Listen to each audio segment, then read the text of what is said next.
Section 1. You will hear a conversation between a representative of an insurance company and a customer. First, you have some time to look at questions 1 to 3.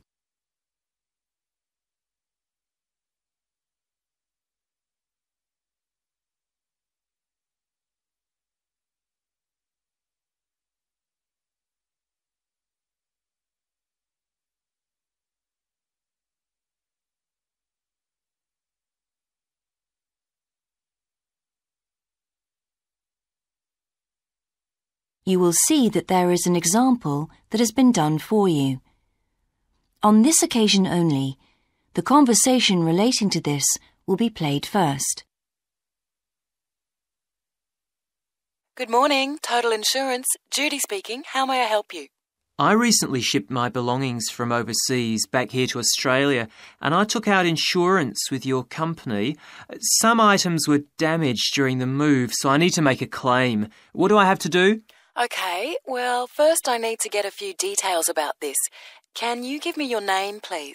Yes, it's Michael Alexander. The man's name is Michael Alexander, so Michael Alexander has been written in the space. Now we shall begin. You should answer the questions as you listen, because you will not hear the recording a second time. Listen carefully and answer questions 1 to 3. Good morning, Total Insurance. Judy speaking. How may I help you? I recently shipped my belongings from overseas back here to Australia, and I took out insurance with your company.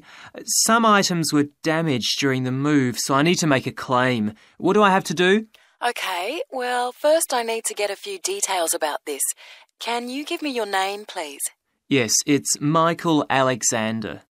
Okay, and your address, please? My old address or my current one? Your current one. It's 24 Manly Street, Milperra, near Sydney. What was the suburb, sorry? Milperra, Milperra. Right. Now, who was the shipping agent, Mr. Alexander? You mean the company we used? Yes, the company who packed everything up at the point of origin. Oh, it was, First Class Movers. Okay. Where were the goods shipped from? China, but the ship came via Singapore and was there for about a week. Don't worry, all of that information will be in the documentation. Now, the dates. Do you know when the ship arrived? It left on the 11th of October and got to Sydney on the 28th of November. Okay. I need one more thing. There's a reference number.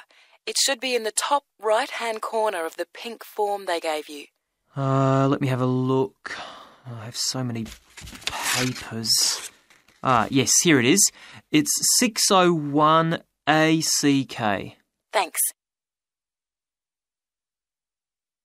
Before you hear the rest of the conversation, you have some time to look at questions 4 to 10.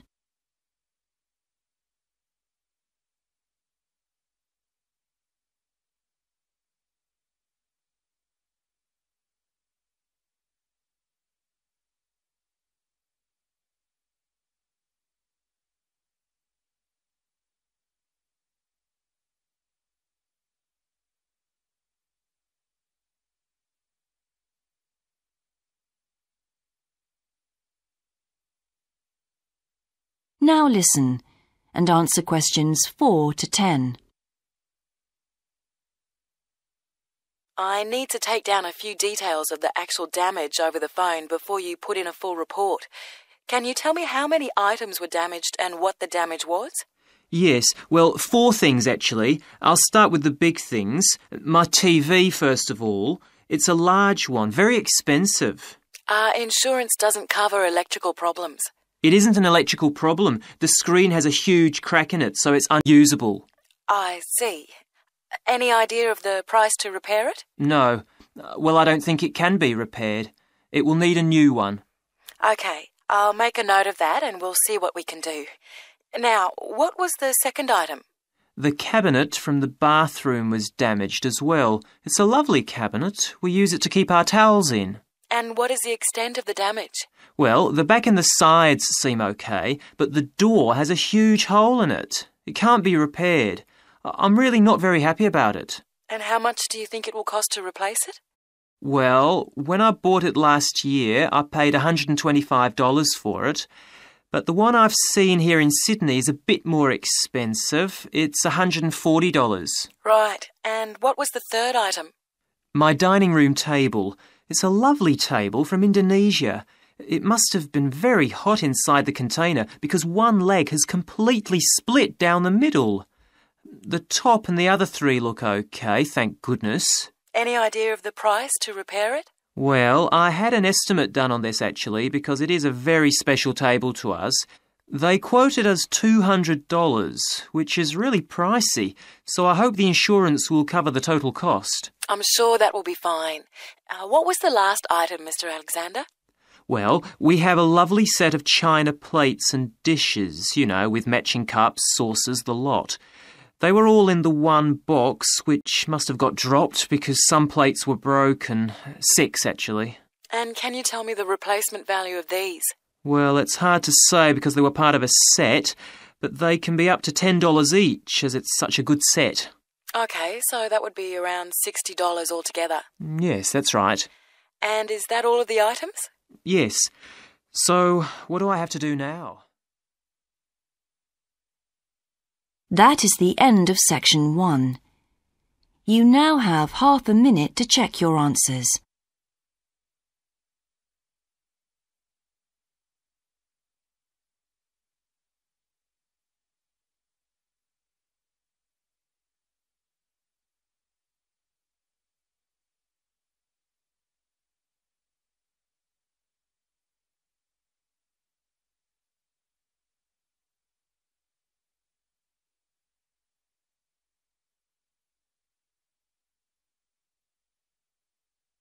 Now turn to section 2.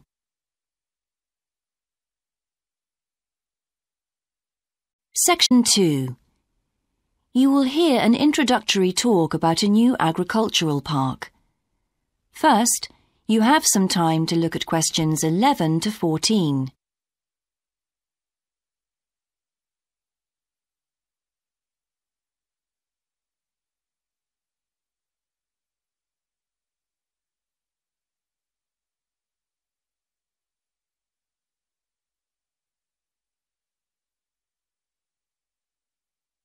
Now listen carefully and answer questions 11 to 14. Welcome to Greenvale Agricultural Park. As you know, we've only been open a week, so you're amongst our first visitors. We have lots of fascinating indoor and outdoor exhibits on our huge complex, spreading hundreds of hectares. Our remit is to give educational opportunities to the wider public, as well as to offer research sites for a wide variety of agriculturists and other scientists. Let's start by seeing what there is to do.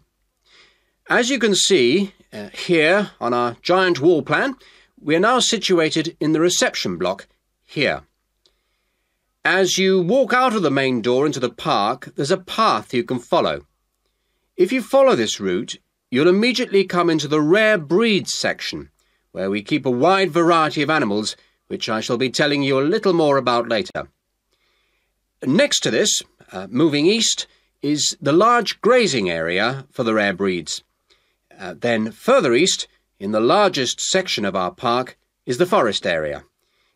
South of the grazing area, and in fact just next to the reception block, is our experimental crop area.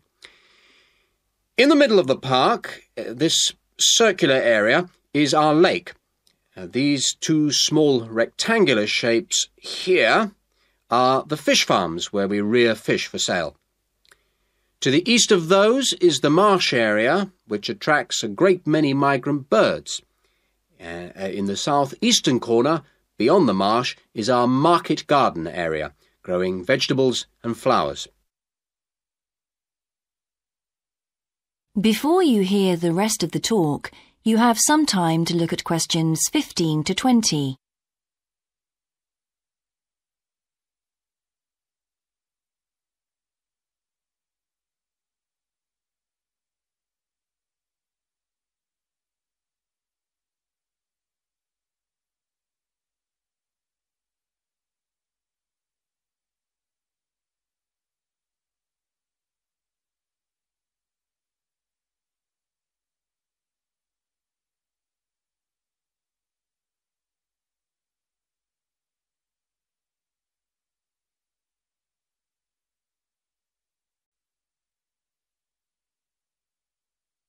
Now listen and answer questions 15 to 20.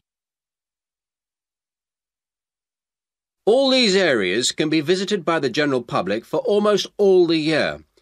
Although, please take note of the large signs at the entrance to each area which tell you when certain areas are being used for particular controlled experiments and are therefore temporarily out of bounds to the public.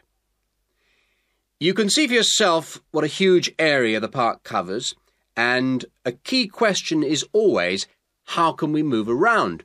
Well, you have a choice of means, all environmentally friendly. Cars are banned in the park. We have bicycles, which you can hire behind the reception block here. The healthy ones of you can go on foot. And finally, there's our electric tram, powered from solar cells. You find more information about this at the front entrance. A good place to start on your tour is the rare breed section. We keep goats, sheep and hens and other kinds of poultry. We're also thinking of bringing in cows and horses, but we do not as yet have facilities for these bigger animals. The animals are fed in public twice a day and a short lecture given on their feeding habits and nutritional needs. These are very popular with the public, but of course we mustn't lose sight of the main purpose of having this section, not as such to preserve rare animals, but to maintain the diversity of breeds, to broaden the gene pool for agricultural development. Greenvale changes with the seasons, with different events happening at different times of the year. May will be perhaps our most spectacular month, with the arrival of the Canada geese, and when our fruit trees will be in full blossom. But there are interesting events on all year round. For example, John Havers, our expert fly fisherman, is currently giving displays on the lake. Each of the sections has its own seasonal calendar, and please consult the summary board at the main entrance. And the final section, as we return to the reception blocks, is the orchard. Do take time to browse round our shop.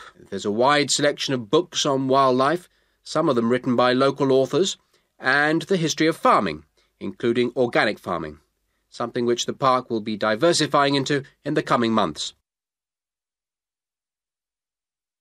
That is the end of section 2. You now have half a minute to check your answers.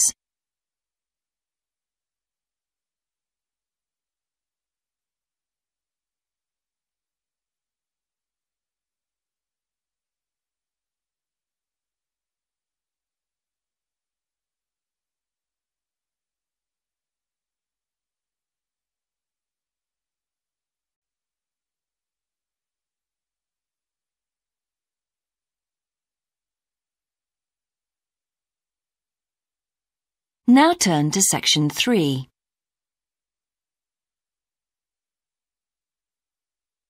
Section 3. You will hear part of a seminar in which a researcher called Grant Freeman discusses his work on Australian honeybees with a group of students. First, you have some time to look at questions 21 to 24.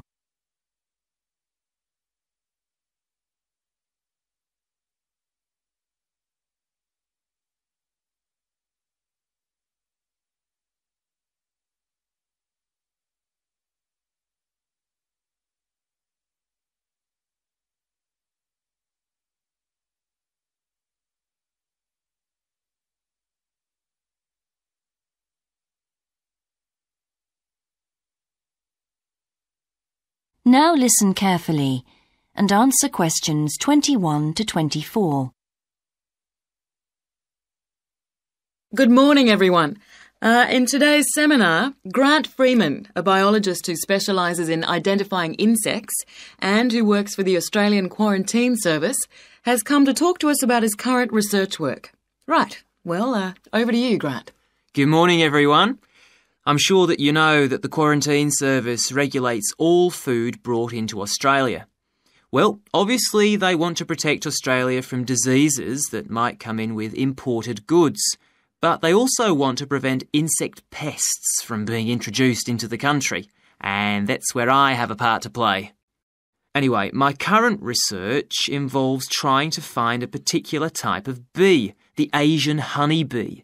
and finding out whether there are any of them around in various states of Australia. We discovered a few of them in Queensland once and eradicated them. Now we're pretty keen to make sure that there aren't any more getting in, particularly to New South Wales and other states. What's wrong with Asian honeybees? Are they so different from Australian bees? Well, in fact, they look almost the same, but they are infested with mites, microscopic creatures which live on them, and which can seriously damage our own homegrown bees, or could even wipe them out. Well, what would happen if Australian bees died out? Well, the honey from Australian bees is of excellent quality, much better than the stuff the Asian bees produce. In fact, Australia exports native queen bees to a large number of countries because of this. When the European honeybee was first discovered out in the bush, we found they made really unpleasant honey, and they were also too big to pollinate many of our native flowers here in Australia. That must have had a devastating effect on the natural flora. Did you lose any species? No, we managed to get them under control before that happened. But if Asian bees got in, there could be other consequences. We could lose a lot of money because you might not be aware, but it's estimated that native bees' pollination of flower and vegetable crops is worth $1.2 billion a year. So in a way, they're the farmer's friend. Oh, and another thing is, if you're stung by an Asian honeybee, it can produce an allergic reaction in some people, so they're much more dangerous than native bees. Before you hear the rest of the seminar, you have some time to look at questions 25 to 30.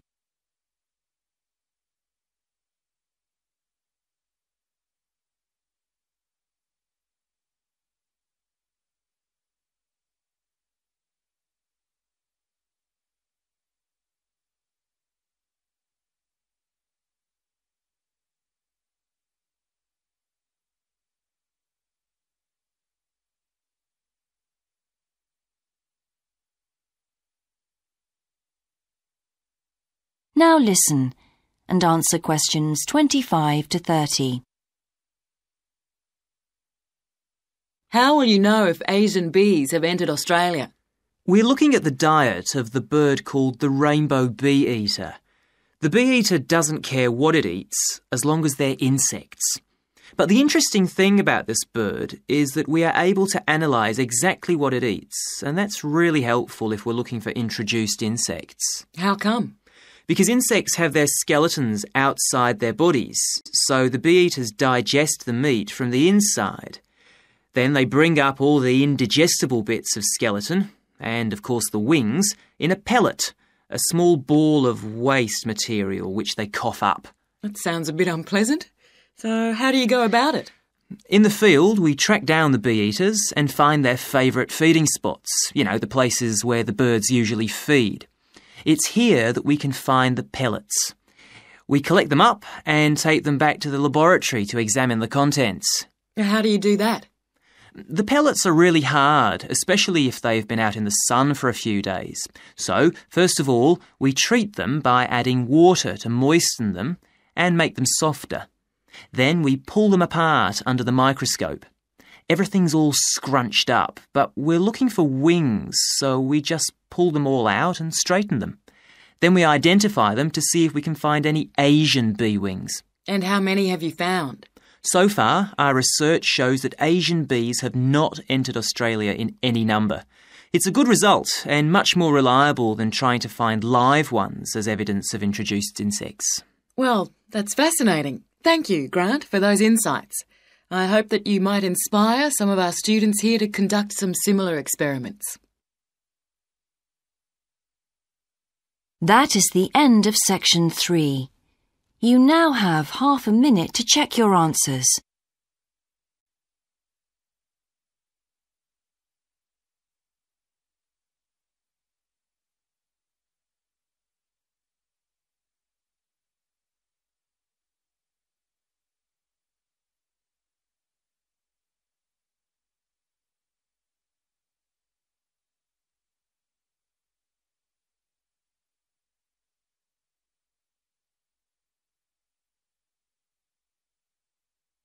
Now turn to Section 4.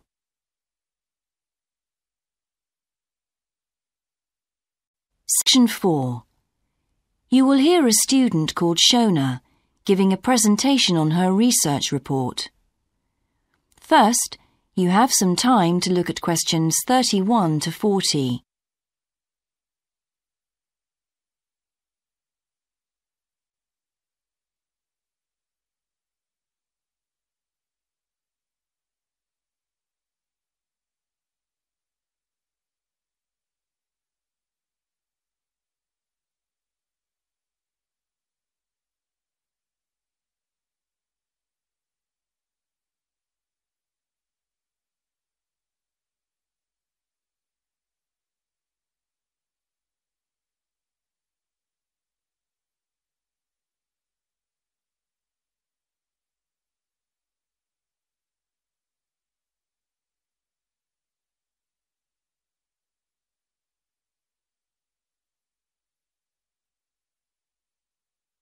Now listen carefully and answer questions 31 to 40.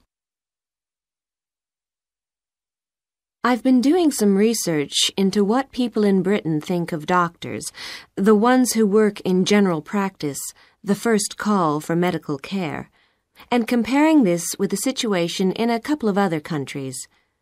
I want to talk about the rationale behind what I decided to do. Now, I had to set up my program of research in 3 different countries, so I approached postgraduates in my field in overseas departments, contacting them by email to organize things for me at their end.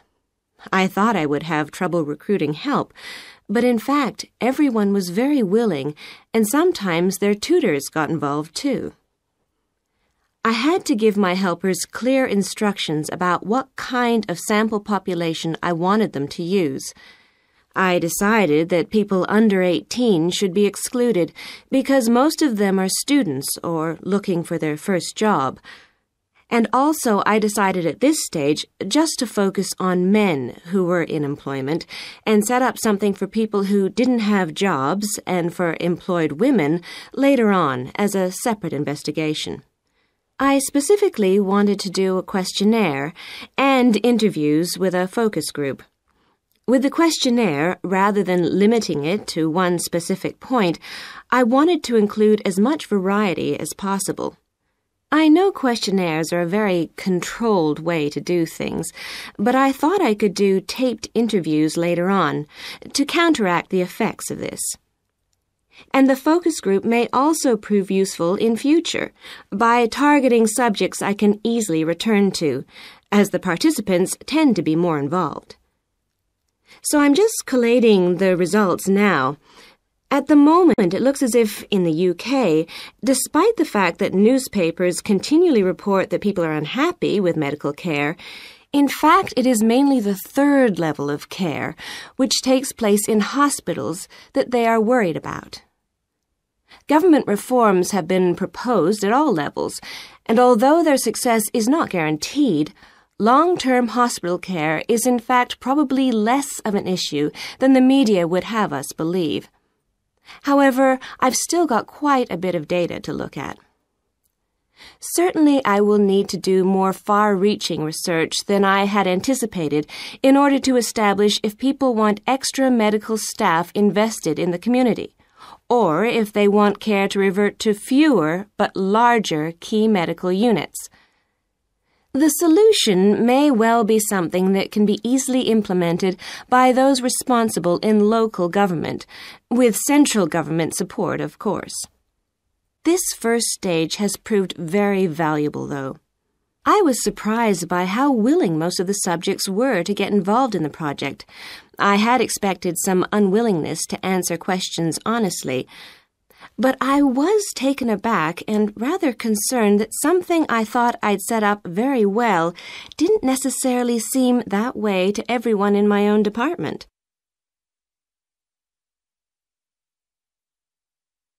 I thought you might also be interested in some of the problems I encountered in collecting my data. There were odd cases that threw me. One of the subjects, who I had approached while he was out shopping in town, decided to pull out when it came to the second round. It was a shame, as it was someone who I would like to have interviewed more closely. And one of the first-year students I interviewed wanted reassurance that no names would be traceable from the answers. I was so surprised, because they think nothing of telling you about themselves and their opinions in seminar groups. Then one of the people that I worked with got a bit funny. The questions were quite personal, and one minute he said he'd do it, then the next day he wouldn't. And in the end, he did do it. It's hard not to get angry in that situation, but I tried to keep focused on the overall picture in order to stay calm. The most bizarre case was a telephone interview I did with a teacher at a university in France. He answered all my questions in great detail, but then when I asked how much access he had to dangerous substances, he wouldn't tell me exactly what his work involved. It was a real eye-opener. That is the end of section 4. You now have half a minute to check your answers.